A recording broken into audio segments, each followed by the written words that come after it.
네, 여러분 안녕하십니까, 박지용입니다. 진영을 넘지 않고 진영에 갇혀서 방송하는 본격 편파 방송 더 락커룸. 자, 목요일에는 진보 패널 두 분과 함께하고 있죠. 오늘도 함께하셨습니다. 박지훈 변호사님 어서 오십시오. 예, 안녕하세요, 박지훈입니다. 네, 민주진영의 JYP 박진영 전 부원장님 어서 오세요. 이럴 거면 상권 분립 왜 하느냐, 박진영입니다. 네.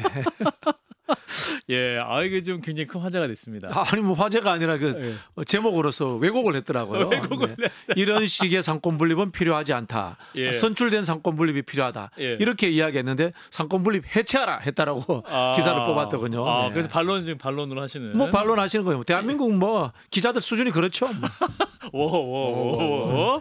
예, 좋습니다. 자, 우리 박진영 전 부원장님의 말씀이었고요. 자, 일단 첫 번째 이슈는 그 지기현 판사 얘기입니다. 윤석열 전 대통령의 이 형사재판 내란 혐의 사건을 담당하고 있는데 이분이 그 직무 관련자로부터 이 룸살롱 접대를 받았다 이런 의혹이 있습니다. 민주당에서 이제 관련 그 유흥 주점 사진까지 공개했는데요. 일단 영상 보시겠습니다.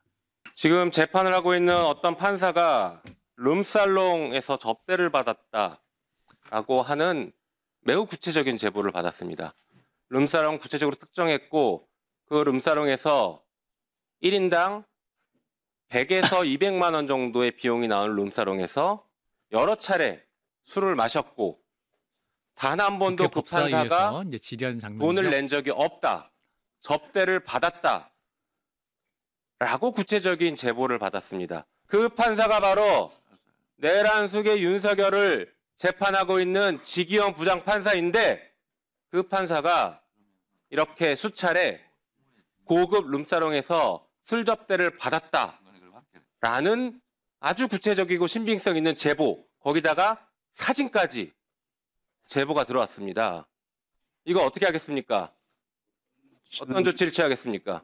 저는 생각할 수 없는 일이라서 지금 답변 드리기는 어렵습니다. 예, 자, 천대엽 대법관 법원행정처장이 이제 어제 법사위에서 질의 장면을 보셨습니다. 자, 일단은 굉장히 놀란 눈치죠. 이게 제 맞다면 상당히 충격적일 겁니다. 왜냐하면 뭐 혼자서 만약에 그냥 그렇게 간다는 것도 뭐 사실은 법관이라면 조금 그런 게 있는데 그거는 법적인 문제는 아닌 것 같긴 하지만 사생활이니까. 예, 만약에 사건 관계자한테 접대를 받은 거고 그것이 유흥업소이거든요. 예. 그렇다면 이제 아주 또 다른 문제가 됩니다. 범죄가 될 수 있겠죠. 예. 뇌물죄. 최소한 청탁금지법 위반의 가능성도 있는 거거든요. 그래서 아마 천대 법원행정처장 입장에서는 답변을 못했을 것 같아요. 확인이 불가능하니까. 예. 어쨌든 이게 사실이냐에 따라서 상당히 파장이 좀 커질 수 있을 것 같고요. 민주당은 이게 청문회에서 얘기한 거지만 뒤에 사진들이 있다고 계속 얘기를 하고 있기 때문에 그렇죠. 아직까지 이 의혹을 뭐 그냥 벗어나기에는 저기 지기현 부장판사나 법원에서는 조금 힘든 상황이 아닌가 이렇게 보입니다. 박진영 원장님. 저는 뭐 이게 만약에 사실이다. 그러면요 당장 윤석열 재판 판사에서 사임해야 안 되겠습니까? 이런 부분 아니겠습니까? 이게 어떤 분들은 메신저 공격이다 이런 이야기 할 수도 있습니다만은 첫 번째는 법률적으로 문제가 되는 거예요. 그렇지 않습니까? 두 번째는 도덕적으로 문제가 되는 건데요. 한국 사회가 법원에 대해서 신성가족처럼 생각하는 측면들이 있었습니다. 법원 판결은 늘 존중해야 되고 이런 이야기를 많이 했지 않습니까? 사실 저는 존중 늘 안 해왔거든요. 왜냐하면 저는 민주주의자이기 때문에. 민주주의는 기본적으로 모든 것을 의심하는 겁니다. 그렇기 때문에 저기 어떤 잘못된 것이 숨어 있지 않을까 이런 바이어스가 끼었을지 않을까 그 재판의 결과에 이런 의심들을 하는 거고요. 물론 그 내용을 수긍은 합니다. 인정은 합니다. 재판의 내용은. 그러나 과정과 절차의 부분 이것도 사실은 만약에 사실이라면 과정과 절차에 부정한 것들이 개입된 거거든요. 그렇다면은 저는 우리 사법부가 정말 막을 내려야 될 시기가 되지 않았나 이런 생각까지 해봅니다. 이게 굉장히 사실이라면 부적절한 일이고 이석연 전 법제처장 이제 더불어민주당 선대위원장도 이제 만약에 사실이면 뇌물죄에 해당한다 이렇게 또 발언하기도 했는데 오늘 이제 서울중앙지법에서 입장을 냈어요. 해당 의혹 제기 내용이 추상적일 뿐만 아니라 구체적인 자료가 제시된 바 없고 그로 인해 의혹의 진위 여부가 확인되지도 않았다. 그래서 관련해서 밝힐 만한 내용도 없다 이렇게 얘기를 했는데 사실 지기현 부장판사도 관련 내용이 있으면 필요하면 공보관 통해서 입장 밝히겠다는데 공보관이 밝힌 입장이에요. 이게 사실은 안 갔으면 안 갔다고 해야 됩니다. 요거는 입장이 없는 겁니다. 하나만한 얘기죠. 모르겠다. 증거 좀 제대로 좀 내도 이렇게 들리거든요. 그러니까 이런 건 안 하는 게 나아요. 차라리 침묵을 유지하거나 그렇죠. 아니면 간단해요. 그 유흥업소 간 적 있습니까? 질문하면 저한테 물어봐요. 가신 적 있으세요? 없어요. 간 적 없어요. 최근에라고 해야 되나? 하여튼 얼마 간 적 없다고 이렇게 얘기를 하는 게 최근 10년간 간 적 없다. 그렇게 얘기하는 게 맞죠. 최근 15년간 간 적 없다. 사실 그렇게 말하는 게 사실 맞죠. 근데 지금 보면 어떻게 보면 이 밝힐 만한 내용이 없다라고 하고 공보관 통해서 하겠다고 하는 거는 입장을 못 낸다고 보는 게 맞는 것 같습니다. 지기현 판사는 입이 없습니까? 본인이 직접 이야기하면 되잖아요. 왜 안 합니까? 예. 저는 이게 국민을 얕보는 행동이다. 이런 생각이 들고요.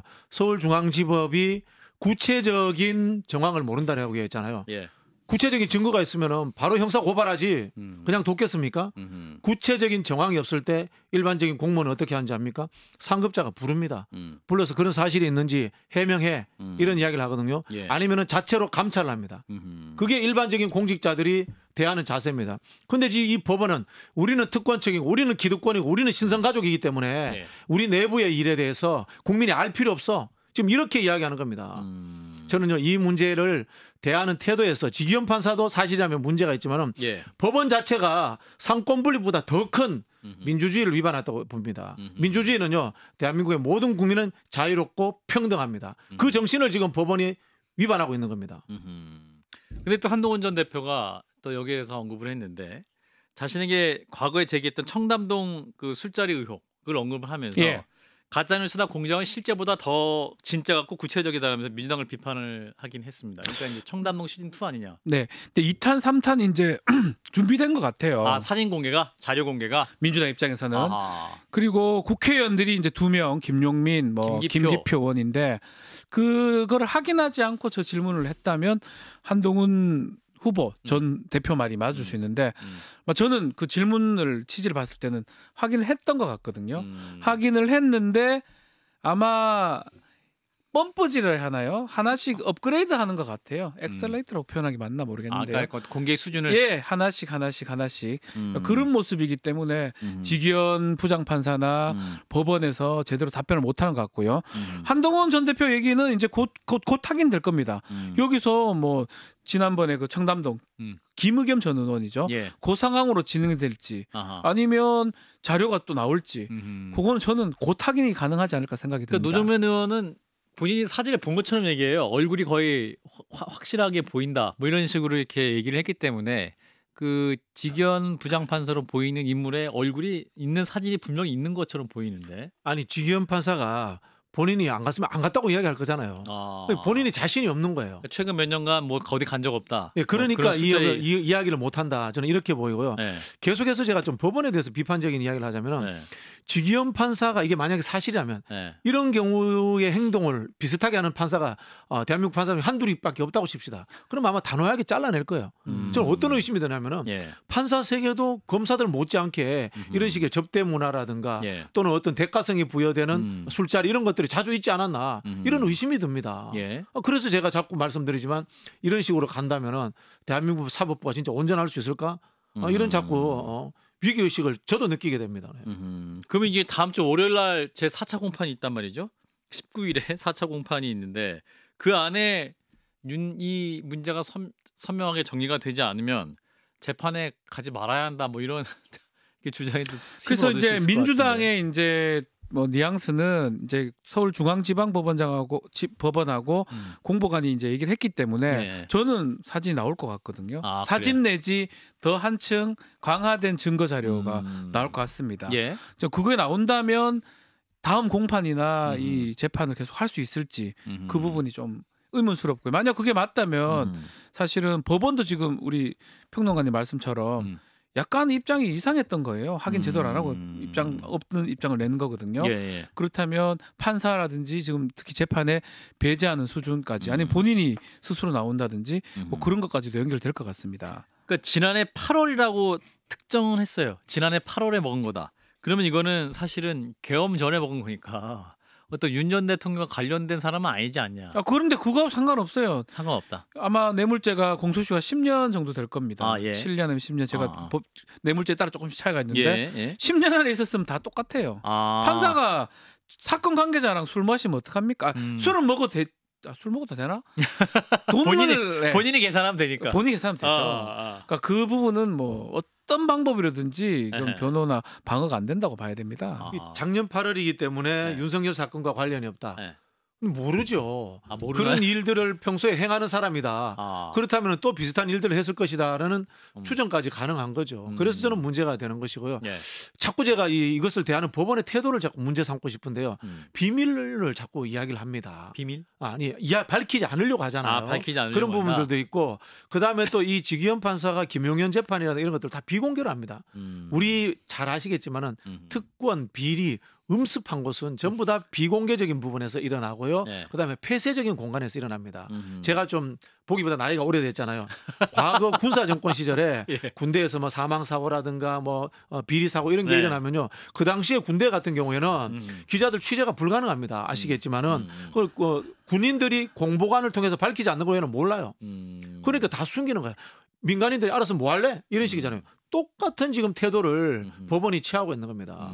그래서 자꾸 저는 폐쇄적인 신성가족이다. 국민들은 우리에 대해서 알 필요 없다. 우리는 초엘리트 집단이기 때문에 우리끼리 알아서 한다. 이런 뉘앙스를 주고 있는 거예요 지금. 판사와 뭐랄까요? 변호사가 이게 술자리 같은 거 갔나요? 예전에는 뭐 전혀 없었다고 하긴 어려운데요. 예전에. 그러니까 김영란법 이전에. 김영란법 이전에는 그런 것들이 뭐 동기생이고 뭐 사법연수원 뭐 관련성에 따라서 가능성이 있는데 김영란법 이후로는 사실은 끊겼어요. 아예 못 갑니다. 법원의 판사실에 들어가는 것도 상당히 제가 봤을 때 못 가고 저 같은 경우는 변호사 업무를 하지만 뭐 아는 친구도 있고 판사도 있고 많은데 그 사람들을 못 만나요. 그러니까 그들도 안 만나려 하고 왜냐하면 사건에 다 연관성이 있으니까 동기 모임 같은 것도 가끔씩 하잖아요. 그럼 그렇죠. 판사도 있고 변호사도 있는데 그렇죠. 검사도 있죠. 근데 문제는 만약에 어떤 사건이 연관이 있다면 그 변호사는 빠지죠. 또 그 판사는 빠지죠. 그 둘이 그렇게 만나는 것도 불편해 하거든요. 문화가 많이 바뀌었습니다. 예전에는 뭐 그런 것들이 왕왕 있었다면 지금은 모든 게 현행법 위반의 가능성도 있는 거고요. 그렇기 때문에 사실은 저는 친구 판사가 참 그리워요. 못 봐요. 아니 이 이야기는 박 변호사님이 예전에 판사 하셨잖아요. 저는 군 판사 때 변호사들하고 술 마셨다는 뜻으로 들리는데. 자, 일반 판사는 군 판사에 좀 다르긴 다른가요? 근데 우리 저 3판에 또 나오는 우리 박성태 실장님의 취재에 따르면 이 지기현 부장 판사가 밤의 공보관이다. 그러니까 이제 뭐 밤에 이렇게 말씀을 잘 하신다. 뭐 이런 취재를 하셨다고 하고 또 이분이 또 몇몇 기자들은 이 건 말고도 다른 건으로 또 취재를 하고 있는 분들이 있다더라. 그래서 좀 일각에서는 이 지기현 판사에게 일명 캐비넷이 있었다. 일명 캐비넷 의혹이 있어서 이러한 어떠한 아킬레스건이 윤석열 전 대통령의 구속 취소, 석방까지 영향을 준 것이 아니냐. 뭐 이러한 설도 나옵니다. 이런 설에 대해서는 어떻게 판단하시는지. 그 부분은 사실은 그렇게까지 납득하기는 그렇게까지 증거가 없는 이상 그걸 얘기하기는 어렵고 다만 그 구속 취소 결정은 사실은 지금까지도 문제가 되는 거잖아요. 그러니까요. 왜 윤석열한테만 그 시간을 적용해 가지고 유일하게 시간 계산 풀어줬고 결국 윤석열이 지금 자기 부하들 종범들은 다 재판 받고 있는데 본인만 구속 재판 받고 있는데 본인만 지금 돌아다니면서 보리밥도 먹고 동작대기도 나가고 막 이런 모습이 지금 나오고 있는데 결국 이런 어떤 민주당의 뭐 공세라면 공세가 이 구속 취소부터 시작됐던 것 같아요. 그래서 많은 분들이 의심하는 거죠. 뭐 저렇기 때문에 혹시나 뭐 저 사람이 저 이상한 결정한 거 아니냐 이렇게 하는 것 같은데 뭐 결과론적인 얘기라고 저는 보는 게 맞는 것 같고 다른 증거가 없는 이상은 지금 단계에서는 일단은 뭐 구속 취소하고 뭐 직접적 연관성이 있다 이렇게 보기는 좀 어려워 보입니다. 뭐 제3자의 입장이고 제가 뭐 정확하게 알 수는 없습니다만은 윤석열하고 비슷한 점은 있는 것 같아요. 현재도 지기현 판사랑? 현재도 윤석열은 밤의 대통령 아닙니까? 밤에 아크로비스타에서 국민의힘 의원들 불러서 뭐 술도 마시고 고기도 굽는다. 요즘은 근데 의원들이 안 가는 것 같아요. 뭐 이런 소문이 있더라고요. 서정욱 변호사만 가는 것 같아요. 그렇군요. 대통령 밤의 대통령직에서 자진 출당 당할 모양이네요. 뭐 지금 출당 공고도 받을 예정이고.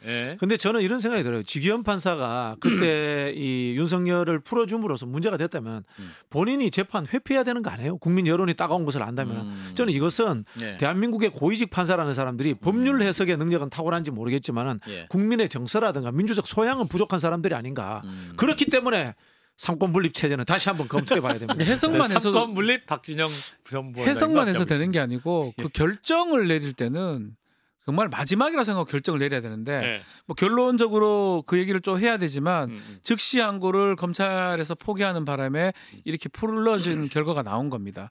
아마 뭐 지기현 부장이 검찰이 알아서 하겠지 어떤 그런 생각을 했을 수도 있어요. 뭐 알 수는 없지만 그것조차 잘못됐다는 거예요. 판사는 외로운 직업이고 마지막에 내가 마지막에 있다고 생각해야 되지. 야 뭐 하다 보면 2심도 가고 가겠지. 이런 어떤 안일한 어떤 태도, 안일한 생각. 결국은 이런 지금 뭐 어떤 유흥업소 이런 의혹까지 나온 게 그 구속 취소 때부터 시작된 게 아닌가.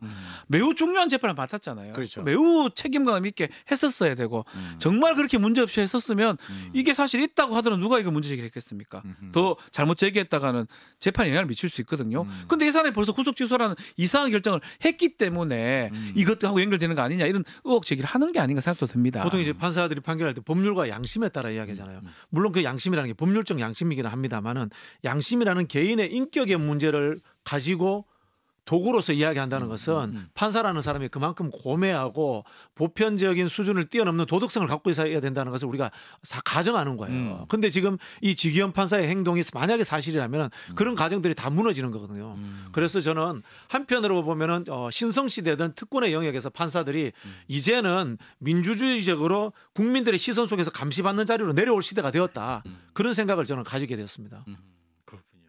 자, 일단 지기현 판사 관련 의혹 아직까지 명확하게 풀리지 않은 상황이기 때문에 국민적 의혹 문제적이 계속될 수 있을 것 같고 어제 또 청문회에 눈에 띄는 증인이 한 명 있었는데 윤 전 대통령의 대학 동기인 서석호 변호사입니다. 근데 이분이 조의대 대법원장과 윤 전 대통령 사이에 중재자 역할을 했다는 의혹에 있어서 증인으로 채택됐는데 정청래 법사위원장이 질문을 합니다. 사저로 김건희 여사 만난 적 있냐 질문을 하니까 사저로 가기 전에 짐 싸고 있을 때 동기 모임이 있어서 관저에 갔다. 그럼 이게 사저에서 동기 모임 할 수 있구나. 저 이거 처음 알았어요. 야, 이게 그 의원들한테 밥 먹을 수 있고, 뭐 국회의원들 와서 먹을 수 그거는 먹을 수 있다고 그러네. 동기 모임. 사실 하고 싶은 거 다 할 수 있는데 안 할 뿐이죠. 그죠? 왜냐하면 이게 문제가 될 여지가 매우 높잖아요. 네. 관저에서 지금 했다라는 거거든요. 관저. 이 사실은 내가 하고 싶으면 다 할 수 있어요. 거기도 뭐 춤도 출 수도 있고 노래도 부르고 뭐 모든 사람 부르고 뭐 가수도 부르고 뭐 K-팝도 부르고 다 가능한데 안 하지요. 정상적인 상황이라면 내가 대통령이라면 더더욱 안 할 뿐더러 이 지금 파면돼 가지고 나가야 돼요. 그러니까 근데 그걸 했다는 거잖아요. 정상적인 상황도 아니고. 하면 안 되죠. 정상적이면 그걸 뭐 법적으로 야 이거 어떻게 하냐 이거 무슨 법 위반 아니고 아무도 그렇게 안 할 것 같으니까 아무 얘기 안 해놓은 건데 그렇죠. 그 파면되고 그 며칠 그 상간에 그 들어가서 일주일 후에 나왔어. 동기회를 해가지고 봤다. 이 뭐 박근혜 대통령도 탄핵됐는데 박근혜 대통령 동기 없습니까? 박근혜 대통령 친구 없습니까? 박근혜 대통령 밥 안 드십니까? 안 했잖아요. 부끄럽게 생각하고 칩거했잖아요. 저는 윤석열 볼 때마다 참 박근혜 대통령한테 우리가 그렇게 너무 야박하지 않았나 이런 생각이 들 정도입니다, 진짜. 공적인 영역이고 사적 영역이 있으면 대통령이라는 직책은 절대적인 공적인 영역입니다. 그렇죠. 관저라는 거는 대통령이 어떤 직책을 수행할 수 있도록 만들어준 거지 거기서 밥 먹고 스크린 골프 치고 사우나 가고 하라고 만들어준 게 아니에요. 그거 하고 싶으면 그냥 민간인으로 사우나 맨날 댕기면 되잖아요.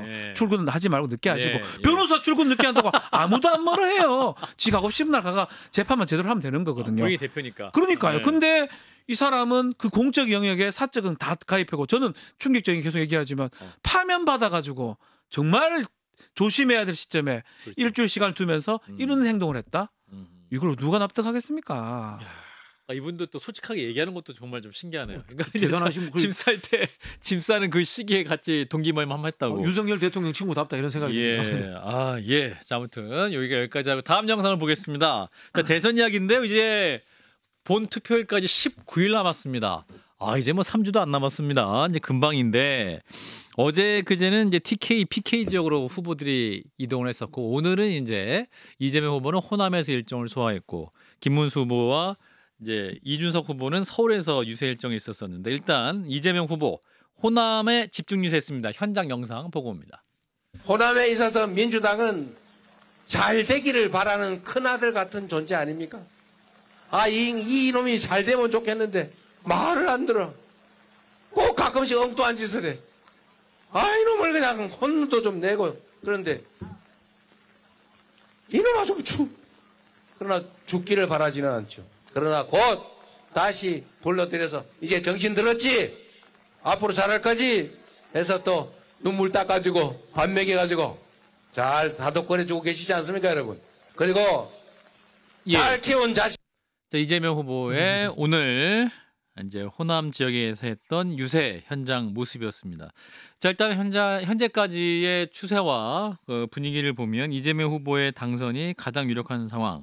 호남권 득표율을 목표를 90% 이상으로 잡고 있는 상황이기도 합니다. 오늘 근데 이 메시지를 보면 뭐라고 호남 민심을 좀 다독이려고 하고 호남에 더 투표장으로 나와달라 이런 메시지 있는 것 같아요. 어떻게 들으셨어요? 네, 지난번 대선 때 윤석열 후보가 10% 이상을 득표를 했습니다.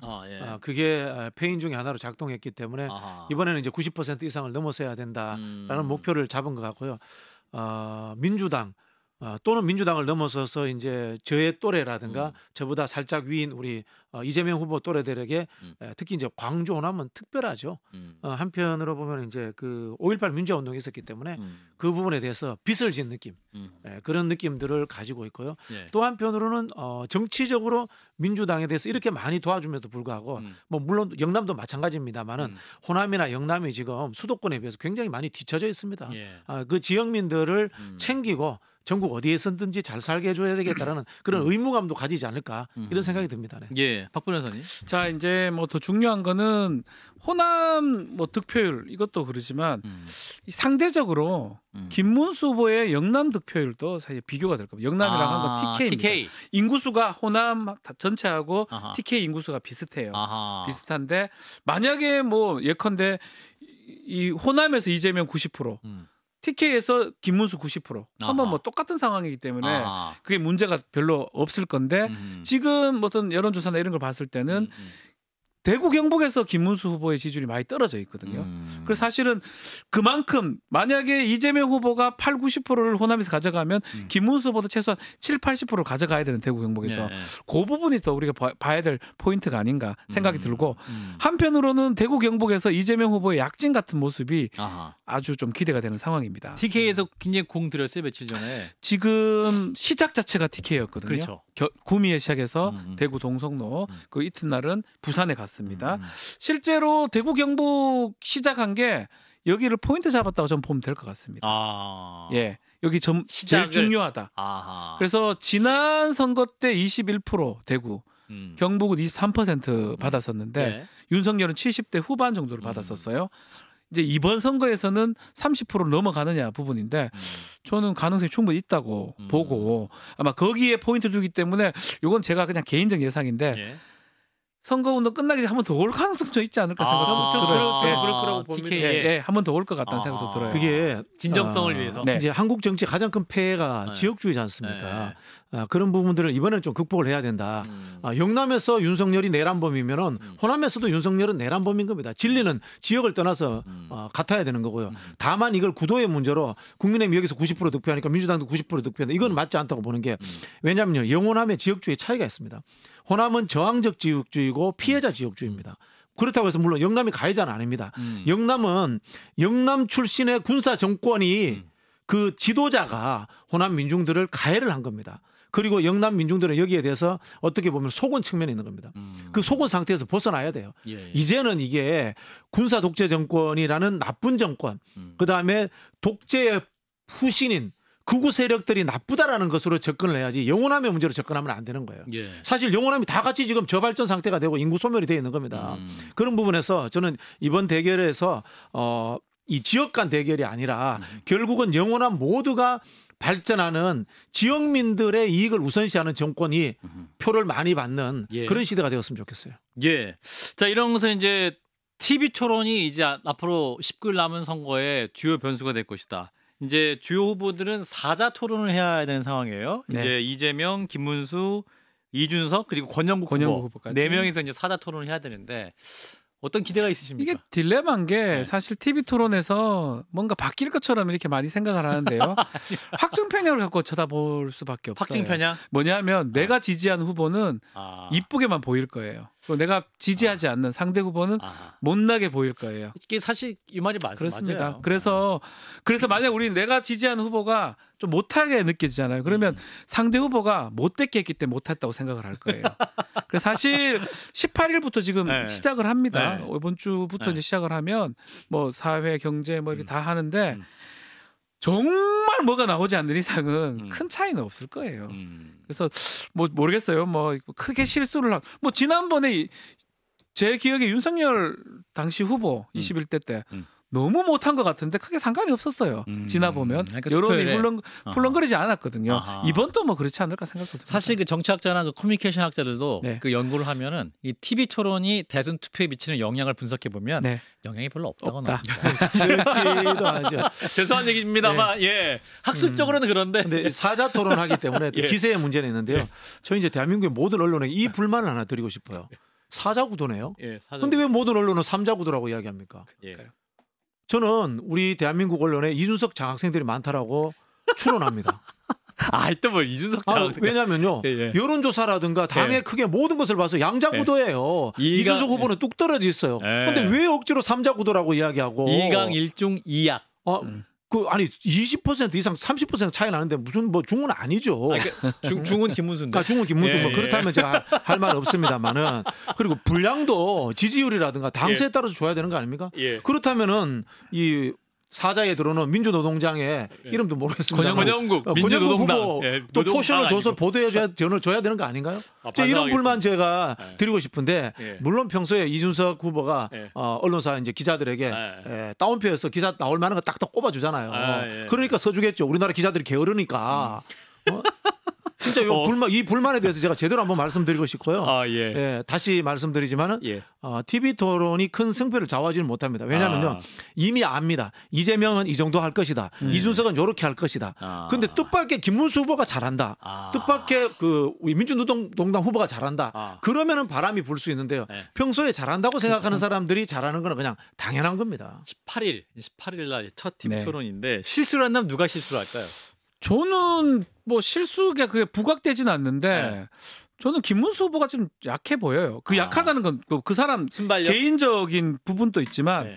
지금 갖고 있는 거예요. 윤석열 탈당이나 이런 핸디컵, 부분이 핸디캡. 그 핸디컵이 너무 큽니다. 그러니까 딱 하다가 안 되면 이것만 물어보면 돼요. 이게 다 연결되고 경제, 사회, 문화. 뭘 하다가 뭐 좀 뭐 이렇게 수세에 물리면 그 계엄 왜 했어요? 윤석열은요, 탄핵은요, 계엄은요. 이렇게 하면 뭐 할 말이 없어요. 맞아요. 이재명 대표 이게 막 제일- 비판하면 그래서 네. 계엄은 누가 했는데요? 예, 뭐 이렇게 뭐 하다가 얘기하면. 이렇게 내가 귀 막고 있다가 계엄은요 하면 끝이거든요. 그러니까 그게 김문수 후보 입장에서는 매우 그래서 악플 아마도 부분입니다. 네. 오늘 사과를 또 진지하게 정중히 국민들께 사과드린다라고 김문수 후보가 하기는 한 것 같아요. 그리고 지금 뭐 이제 김용태 탈당 통해서 한다고 하는데 탈당 권고. 선을 확실히 근처에 않는 이상은 네. 안 됩니다. 그 18일 날은 되게 힘들게 할 겁니다. 김문수 후보는. 네. 근데 뭐 잘할 필요 없어요. 왜냐하면은 기대치가 없고 실수를 자주 하셨기 때문에 그건 이미 반영되어 있다 이런 말씀을 드리고 싶고요. 예. TV 토론에서는 자기의 이미지 하나를 각인시키는 게 중요해요. 예. 제가 옛날에 그 노무현 대통령 친구분 출마하셨는데 예. TV 토론을 도와드렸거든요. 노무현 대통령 친구분요? 예, 저 국회의원 출마를 했는데 도와드렸는데 예. 제가 그렇게 이야기했어요. 제가 대통령 친구라서 겪어봤는데 제가 대통령 친구라서 겪어봤는데 내용이 중요한 게 아니라 대통령 친구라는 걸 각인시키는 게 중요하거든요. TV 토론이라는 게. 그러니까 예를 들자면 이재명 후보는 내가 그 경기도지사에서 성과 내봐서 아는데라든가 뭐 이런 게 있지 않습니까? 자기의 이미지를 각인시키는 게 중요하지. TV 토론에서 이기고 지고 해서 악다구니 서서 상대 멱살 잡는다고 그게 국민들이 좋아하는 게 아니에요. 그렇군요. 자, 이런 가운데 국민의힘 최대 변수가 이제 윤석열 전 대통령의 탈당 이슈입니다. 지금 이제 김용태 비대위원장이 오늘 오후에 이제 정중하게 탈당을 권고드리겠다. 빠른 시일 안에 이제 가서 탈당을 권고드리겠다. 정중하게. 굉장히 또 조심스럽게. 웃긴 얘기인 거예요. 뭐 정중하게 권고합니까? 정중하게. 그러니까 탈당을 하라 안 하면 출당시키겠다 이렇게 표현하는 게 맞거든요. 그러니까 이 불편함들이 있는 거예요. 막 김용태 비대위원장이 비대위원장 임명 내정을 받고 본인이 주장했던 이런 탈당 부분들을 하는데 아마 친윤이나 이 지도부 입장에서는 야 정중하게 하자, 권고식으로 하자. 이게 이제 어떻게 보면 좀 이렇게 중간 어떤 제안으로 된 것 같거든요. 그러니까 모두를 좀 만족시킬 수 있는. 근데 이게 안 좋은 거예요. 하려면 제대로 하는 거. 하지 말든가 그러면 그렇죠. 차라리. 반란군을 제압하는데 제압 들어가겠습니다. 안 돼요. 자, 칼 한번 휘두르겠습니다. 이렇게 하는 게 세상에 어디 있어요? 안 돼요, 안 돼. 실제로 속마음 속은 그럴 의지가 없다는 뜻이에요. 쇼하고 있다는 뜻이에요. 네. 그러니까요. 그러니까 이게 좀 뭔가 비대위원장이면 시급했기 때문에 그렇죠. 어떤 위기에 시급함하면서 굉장히 가서 얘기할 필요가 없어요. 지금 얘기하면 돼요. 언론을 통해서 강하게 얘기하면 자기가 탈당하라 아니면 출당시킨다. 제가 말한 그대로 하면 돼요. 그러니까 제명하겠습니다. 네. 뭐 이렇게 태도남마처럼 해야 돼요. 저기 조경태 의원이 정확하게 했어요. 그게 맞죠. 그 입 다물라. 예. 이게 정확한 워딩이 돼야 돼요. 그게 맞죠. 그러니까 조용태 의원이 만약에 비대위원장이 됐으면 민주당으로서는 좀 약간 위협적일 수 있었겠네요. 그렇죠. 네네네. 네. 오히려 근데 우리 김용태 의원이 굉장히 정중하게 하고 계셔가지고 이제 국민의힘 내부에서도 좀 많이 답답하다. 우리 정호김 전 의원도 지금 그렇게 하면 안 된다 이렇게 말씀하시는데 자 그러면 윤 전 대통령에 대한 탈당 얘기는 계속 얘기 나오고 있는데 지금 이제 측근들 사이에서 반반이래요. 이제 서정욱 변호사가 이제 아크로비스타도 막 갔다 뭐 이런 얘기도 나오고 측근들은 반반이라고 하는데 이러면 본인이 왜 이렇게 안 나가는가? 아니면 본인이 정말 있어야 된다고 생각하는가? 아니면 나가면 더 죽는다 이런 생각을 하는 걸까요? 반반일 겁니다. 그것도 반반이에요. 서로 믿을 수 없으니까요. 서로 믿을 수 없다. 그렇죠. 그 윤석열 입장에서는 대승적인 입장에서 내가 저들의 의견을 수용해주고 그나마 대선에서 조금 도움이 되도록 하기 위해서 중도표를 위해서 내가 나가줄 수도 있어. 이런 생각을 할 겁니다. 근데 나가고 나니까 남이잖아요. 지금 그렇죠. 나가면 남이잖아요. 남이죠. 나갔으니까 나 안 보호해줄래? 국민의힘에서. 그렇죠. 이렇게 나오면 어떡해? 라는 불신이 존재할 겁니다. 그러니까. 물론 뭐 윤석열이 나갈 때 캐비넷을 사들고 나간다면은 다를 수 있겠죠. 원래 캐비넷은 외부인들 거보다 가족들 캐비넷이 더 정확하게 가지고 있는 겁니다. 그러니까 저는 이제 윤석열 지금 그 본인의 정치 이력도 중요한 것 같아요. 정치를 해본 사람하고 오랫동안 뭐 예를 들어서 박근혜 전 대통령을 떠올릴 수 있는데 그러면 그래도 그나마 이게 진심인지 진심이 아닌지 몰라도 당을 생각하는 모습이 보이거든요. 공적인 의식. 그렇죠. 공당이고 내가 머물렀던 내가 오랫동안 이 당을 위해서 그런 것들 자체가 아예 없어 보입니다. 예. 결국 지금은 자신의 안위가 가장 중요하거든요. 내가 탈당했을 때 이게 과연 유리하냐 아니면 당에 남아가지고 내가 막 뒤에서 뭔가 지시해서 내가 먹혔을 때 유리하냐 요 생각만 하는 것 같아요. 더더군다나 이게 커지는 이유는 저는 딱 하나 또 직연 얘기인데 구속 취소해서 돌아다니기 때문에 이런 일이 일어난 거예요. 그러니까 지금 아크로비스타에서 계속 막 전화하고 그렇죠. 전화하겠죠. 전화하고 지금 또 김문수 후보한테 고래고래 소리 질렀다. 소리 질렀다는 뭐 황태순 TV, 뭐 황태순 TV 유튜브에서 나오기도 하고. 근데 그것도 사실 아니라고 얘기는 하고 있긴 합니다. 그것도 확인해야 되는데 밖에 있으니까 자유롭게 돌아다니고 연락하고 이런 부분이 있고 국민의힘 정당 자체는 유연하지 못한 겁니다. 그렇죠. 그러니까 구치소에 있었으면 벌써 끊었을 겁니다. 그렇죠. 파면 즉시 끊겼었어요. 구치소에 있는데 뭐 짤 겁니까? 나올 깁니까? 근데 밖에 돌아다니니까 동작대교에 보이고 판교에 보이고 그러니까 국민의힘 정당 자체가 뭘 못하게 만드는 겁니다. 그래요. 자, 이런 가운데 이제 선대위 구성을 보면 김문수 후보 캠프에 윤 전 대통령과 함께했던 분들이 가득해요. 수행의 이용전 의원, 이분이 지난 3년 전에도 수행했던 분이고, 또 메시지의 조지현 의원인데 이분 또 메시지 담당했던 분이고, 일정 담당 강명구 의원, 이분도 놀라워요. 아니 그 진짜 이게 너무 놀라운 게 이용은 3년 전에 이용이고요. 그러니까. 조지현 이 행정관 아니면 행사하다가 최경환 지역구 된 사람이잖아요. 강명구 이 모든 똑같은 사람이 윤석열이 후보인가? 김문수가 후보인가? 헷갈릴 정도거든요. 그렇죠. 이게 문제인 거예요. 한덕수, 김문수 막 주말간에 그 막 난리치고 싸움했을 때 결국은 제대로 된 준비가 안 됐던 겁니다. 그리고 또 한편으로는 이 선대위를 구성할 때 윤석열 보여주기 선대위 같아요. 윤석열에게 보여주기. 동작대교 계속 보이니까 실제로 우리 저 이용도 씁니다. 조지현도 쓰고 있습니다. 강명구 의원까지 씁니다. 강명구 의원하고 김문수가 뭔 상관입니까? 그렇죠.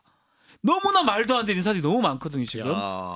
정호영까지 나와버렸어요. 하진 않았지만. 다 취소했죠. 석동현 변호사도 지금 쓰고 있고. 맞아요. 그러니까 그런 분들이 의미가 있다고 생각하는지 저는 의문이 되는데 그분들이 막 내가 너무 하고 싶다 이용이 내가 해보니까 수행시장 내 인생이 제일 맞다.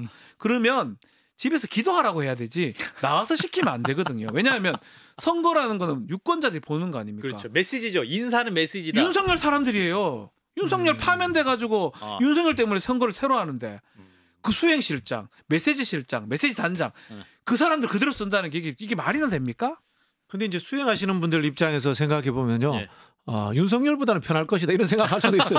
설마 뭐 족발 열차 나오고 예, 이런 일은 있겠는가. 예. 그때 그렇게 고생을 했는데 우리 김문수 후보 따라다니면은 그래도 다음 공천에 도움이라도 되지 않을까 떨어지더라도 뭐 이런 생각으로 할 수도 있지 않나라는 생각이 들고요. 이 상황에서 제일 좀 속상하는 사람은 한동훈 후보일 것 같아요. 한동훈 전 대표. 네, 실제로 양강으로 싸웠고 마지막에 그 당원 투표 그렇죠. 김문수가 한덕수에게 아웃되느냐는 투표에서 그 김문수를 살린 표들은 한동훈 지지자들 표가 많았을 것 같아요. 근데 살고 나니까 한동훈 내쳐버리는 거야. 한동훈 내쳐버리고 다시 친윤하고 붙으면 나 원래 친윤이었어 하고 김문수가 붙어버리는 거. 이거는 결국은 뭐냐면은 대선 이후에 당내의 세력 판도에서 한동훈과 나는 또 경쟁자이기 때문에 나는 윤석열계를 안고 가야 돼. 내 세력이 없기 때문에 이런 하나의 그 좌파 세력 구축의 의도도 있지 않았나. 이 모든 생각이 듭니다. 또 직연소로 갑니다. 구속 취소가 문제인 거예요. 계속 나왔고 그게 윤석열이 구치소에 있으면 이용은 윤석열 근처에 있지 여기 있을 수가 없어요. 막 구치소로 가라는 게 아니에요. 그 이용, 조지현, 강명구 지금 일정단장 다 모든 게 윤석열 사람들이거든요. 그렇죠. 윤석열이 밖에 있기 때문에 선대위 구성에도 자유롭지 못하고요. 한덕수, 김문수 갈등 이 모든 게 윤석열이 밖에 구속 취소가 돼가지고 있기 때문에 일어나는 일이다. 그렇게 보면 한동훈 전 대표가 책 딱 내고 활동을 본격적으로 막 시작하는 국면에 윤 전 대통령이 속박이 되면서 위축됐어요. 뭐 할 게 없어졌어요. 한동훈 전 대표가 딱 막 이제 뭐죠? 국민이 먼저다. 국민이 사람이다. 국민이 먼저다. 죄송합니다. 그 책 낼 때 취소됐거든요. 그러니까 3월 7일인가요? 8일인가요? 그러니까 그 국면이었기 때문에 돌이켜 보면 한동훈 후보한테는 뭐 지금은 라이브 방송 계속 뭐 혼자 집에서 하고 있던데 답답할 겁니다. 뭐 할 때마다 여기 탁탁탁 끊겼거든요. 만약에 감옥에만 있었어도 조금 다른 결과가 되지 않았을까 예상을 해봅니다. 그러니까 그럼 결국에 돌이켜 보면 현 대선 국면에서는 가장 결정적인 분기점은 지기현 부장판사가 저는 3월 7일 그날로 봅니다. 그러니까 그게 옳고 그름을 떠나가지고 그때도 저희 라커룸에서 이게 당장은 국민의힘이 좋고 또 윤석열 개인으로 좋다고 하지만 결국 선거 국면에 갔을 때는 돌이킬 수 없는 패착이 될 것이다 라고 얘기했는데요. 지금 그대로 떨어지고 있어요. 그러니까 선거 대책이 선거 그 캠페인 구성하는 것도 이렇게 가기 때문에 그때 가장 결정적인 변곡점이 아니냐 생각이 듭니다. 지기현 판사가 역사적인 인물이네요. 그러니까 얘기하면 얘기할수록 곱씹을수록 계속 또 뭐 꼬리에 꼬리를 물고 사건을 이어가 주시고 대선의 가장 분기점이 지기현 판사 이슈메이커네. 이슈메이커. 자 그런데 지금 이제 국민의힘에서는 이제 외연 확장을 하기 위해서 함께 할 수 있는 사람들 다 손을 내밀고 있어요. 이를테면 그 장해찬 전 최고위원, 이분이 이제 복당시켰죠. 그 다음에 그 선대위의 석동현 변호사를 시민사 특별위원장으로 합류를 시켰고, 친한계로 분류되는 이제 김종혁 전 최고위원은 이렇게 선거 망치기로 작정한 거냐 강력하게 항의를 하고 있는데 아니 근데 웃겨요. 장해찬을 이제 얘기를 들게요. 장해찬 이분을 예를 들면 한동훈이나 이준석 갈 수가 없어요. 엄청 세게 했으면 싸웠기 때문에 당원 게시판 논란은 가장 선두에 서서 장해찬이 썼어 안 썼어 그러니까 그런 것들 생각해 보면 복당을 시킬 게 아니에요. 정말 당신이 이 김문수 후보를 이기기 원한다면 집에서 기도를 하면 되는 거거든요. 아주 혼자서 집 동네 돌아다니면서. 그렇죠. 근데 복당을 시킨다는 거는 활동을 시킨다는 거잖아요. 앞으로 두 가지 산을 넘어야 돼요. 뭐 그건 넘을 수 없을 것 같긴 한데 한동훈을 끌어들여야 되고 두 번째 이준석과 단일화를 해야 된다고. 본인들 목표잖아요. 홍준표 전 시장 잡으러 좀 김대식 의원 하와이로 보낸다고 그러는데 그거 하려고 하는 장해찬이 딱 서가지고 앉아 딱 보이는데 되겠습니까? 이게 대선 이후에 당권 경쟁할 때 또 우리 장해찬 전 최고가 딱 버티고 있어서 이제 예를 들어 보세요. 이준석 김문수 단일화 국면에 갔다. 이준석 쪽에서 예찬이 좀 치워줘. 이게 뭐라고 해요. 아니 근데 우리 장해찬 씨한테 참 안타까운 게 느낌이 자꾸 어디 가서 행동대장 역할하는 거 이런 식의 정치를 좀 안 했으면 좋겠어요. 특히 이제 청년 정치인들이 총알바지 또는 장식품 이런 식으로 정치권에 들어오는데 조금 더 성찰해서 천천히 해도 되니까 너무 아유, 좀 급하게 이렇게 안 마음 했으면 마라. 좋겠어요. 네. 아. 이번 선거에는 장해찬 전 최고는 빠지는 게 그렇죠. 뭐 빠져 저도 좀 쉬고 개인적으로 잘 아니까 뭐 네, 공부나 하고 박진영 이랬으면 평론가도 좋겠는데. 아시니까 그런 거 저도 압니다. 예. 예. 저희 방송 방송을 계속 같이 많이 하는 사람이니까. 했었으니까. 예. 그러니까 지금 국면에서는 가게 되면 뭐 국민의힘이 원했는지 장해찬 전 최고가 본인이 직접 원했는지 몰라도 읽기가 엄청 애매합니다, 사실은. 그렇군요. 스탠스가 애매할 네. 것이다. 자, 그리고 지금 하와이에 계신데 한국에 계신 게 아닌가 싶어요. 사실 한국에 있는 거 아니야? 북옥 하와이 막 이런 게 그게 아니라 홍집 하와이 말고 저기 대구에도 하와이라는 목욕탕이 있습니다. 아, 그러면 알겠습니다. 설마 홍준표 전 시장 사모님과 함께 이제 하와이에서 찍은 사진도 공개하셨던데 이분이 또 이제 오늘은 30년 전에 노무현 전 대통령 따라서 민주당 갔다면 이런 가슴 아래는 없었을 걸 하면서 또 글을 하나 올리셨어요. 야, 그러면서 또 국민의힘을 저격했습니다. 이제 러브콜을 계속 국민의힘 보내고 있는데 근처도 안 간다. 그래갖고 이제 홍준표 캠프에 있었던 김대식 의원을 이제 특사로 보낸다. 뭐 이런 얘기가 나오고 있는데 의미 없을 것 같은데. 안 가도 별로 의미 그 지금 쏟아내온 말들이 되게 가시가 있고요. 뭐 정치 안 한다고 하면서 사실 탈당하고 갔거든요. 근데 정치를 더 하고 있어요. 하와이에 가서 제가 시차를 계산 안 해봤는데 한 몇 시간 나거든요. 딱 우리 시차에 맞게 지금 글을 계속 올리고 계세요. 그러니까 기자들한테 써달라고 SNS 지금 글 쓰고 있거든요. 아, 보도 시점 맞춰서. 예, 저는 그렇게 인식이 되고 이거는 뭐냐하면 본인이 30년간 이 당에 있어서 대권 주자도 했었고 당 대표도 하고 할 거 다 했습니다, 지자체장. 마지막 며칠이 굴욕감을 느꼈던 것 같아요. 경선하면서 아마도 이런 거죠. 현역 의원하고 지역위원장들이 다 나한테 왔는데 뭐 김문수, 한덕수 이러면서 나한테 이렇게 했던 그 모습 그것을 상당히 불편해했던 게 아닌가 생각이 들고요. 자, 그 부분 때문에 본인은 마지막 때문에 이제 이렇게 하는 것 같은데 글쎄요. 이게 노무현까지 갈 일입니까? 본인이 30년간 그 정당에 있었는데요. 그리고 윤석열 내란 계엄에 대해서 어떻게 나왔습니까? 제대로 얘기를 한 바가 없는데요. 그래서 사실은 인정받거나 납득받기는 좀 어려운 상황이 아닌가 생각이 들어요. 예. 자, 그리고 이제 JTBC 단독 보도로 계엄령 직후에 추경호, 나경원 그리고 사흘 뒤에는 고성국 그 TV의 고성국 씨랑 5차례 그 12.3 내란 이후에 윤석열 전 대통령의 통화 내용을 입수했다라는 이제 단독 보도가 있었습니다. 그러니까 기록에 따르면 밤 11시 22분경에 추경호 당시 국민의힘 원내대표 그리고 당 중진인 나경원 의원에게 큰 것 같은데 윤 전 대통령이 연달아 전화를 건 겁니다. 그러니까 이게 계엄군이 들이닥치기 전 20여 분 전이에요. 그러면 이게 계엄 해제 표결을 막을 수도 있는 그런 시점에서 그렇죠. 이제 통화 내용이었고 당시 이제 추경호 원내대표가 왜 이제 한동훈 전 대표는 이제 빨리 모여라 이렇게 했는데 추경호 원내대표 같은 경우는 좀 얘기할 게 좀 있다. 네, 당사로 모이라고 했습니다. 당사로 모이라고 했었고 서로 약간 커뮤니케이션이 있었고 그래서 이제 어떤 추경호 원내대표의 경우에 내란에 협조한 게 아니라 이런 의혹이 있었는데. 자, 국민의힘은 선거 캠페인 불가능합니다. 이건 이렇게 되면 엄청 큰 겁니다, 사실은. 이게 사실 그거거든요. 왜 추경호가 저렇게 행동했을까? 증거는 안 나왔었어요. 전화했잖아요. 뭐 저 때 전화했을 때 식사 뭐 했는지 물어봐서 전화 얘기할 될까요? 그 예전에 그 4인방 얘기했잖아요. 그냥 모임을 그냥 안 가서 한번 해봤다. 되지도 않는 얘기를 했는데 전화기 다 없애버렸기 때문에 안 걸렸어요. 근데 결국 이게 떴단 말이에요. 이게 뭐 뭘로 했는지 몰라도 비아폰일 수도 있고 뭐라도 있습니다. 그건 알 수는 없는데 지금 다 하고 있고 벌써 나왔어야 될 일이고 그 뒤에 게 다 해석이 돼요. 왜 추경호, 나경원이 저렇게 이상하게 행동할까? 하고 다 해석이 되고 뒤에 가가지고 결국은 나중에 그 계엄 내란할 때 윤석열을 찾아가고 이랬던 사람도 추경호, 나경원입니다. 다 이거랑 연결이 되는 거예요. 통화 내용에 보면 한덕수 전 총리뿐만 아니라 매우 김문수 커요. 후보도 등장한다고 하는데 통화 내역에 매우 큽니다. 통화 등장했죠. 근데 이제 보면 굉장히 중요한 내용이 될 것 같군요. 매우 중요합니다. 전화했는데 밥 뭐 먹었는지 야식 먹는지 이런 얘기는 알거든요.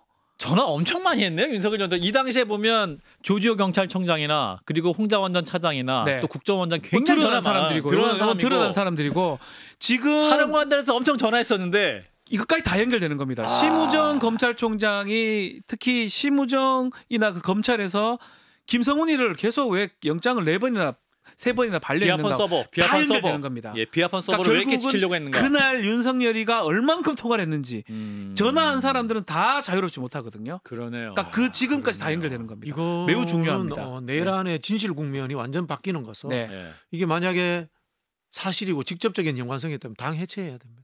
위헌 정당이 되는 거죠. 최소한 윤석열 전 대통령은 투표를 막으라고 분명히 얘기했을 것이고. 근데 거기에 책임 소재를 갖고 있는 원내대표가 예. 그 지시에 따랐다라는 어떻게 응대를 했는가? 성립이 된다면은 나경원 의원도 어떻게 대답을 했는가? 예, 나경원 의원은 또 돌아가는 모습 있잖아요. 나경원 의원은 또 좀 다른데 원내대표는 의원들을 독려하고 책임지는 자리이기 때문에 예. 리더이기 때문에 이거는 심각한 내란 공범 정당이 될 가능성이 높아집니다. 그렇죠. 그리고 계엄 사흘 뒤에 이제 고성국 씨와 이제 윤 전 대통령이 5번이나 하루에 5번이나 이제 통화를 했다는 건데 그러면 이게 이제 고성국 씨가 유튜브 하면서 이제 어떠한 윤 전 대통령에 대한 좋은 의미의 어떤 지지율이 높아지는 여론조사를 처음으로 발표를 하거든요, 이분이. 다 연결. 또 개몽령 주장도 하고. 네. 그러니까 여러 가지로 연결된 내용이 있는데 이 부분도 정확히 밝혀야 될 부분인 것 같네요. 선거 캠페인이 뭐 가능하겠어요, 이런데?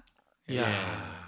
심각한 상황이에요. 심각합니다. 심각하네요. 네. 다시 또 12월 3일로 돌아가는. 내란의 머리들을 발견해야 된다 했는데 예. 이제 하나씩 더 드러나고 이게 터졌다고 하면요. 네. 앞으로 물 밀듯이 더 터져나갈 것 터지죠. 같아요. 예. 네. 예, 그 비아폰 서버에 대한 중요한 압수수색도 속히 이루어지고 명명백백하게 그날 12월 3일 누구와 통화했는지 정확히 밝혀져야겠네요. 자, 블루라커는 오늘 여기까지입니다. 박 변호사님, 박진영 전 부원장님 두 분 고맙습니다. 감사합니다.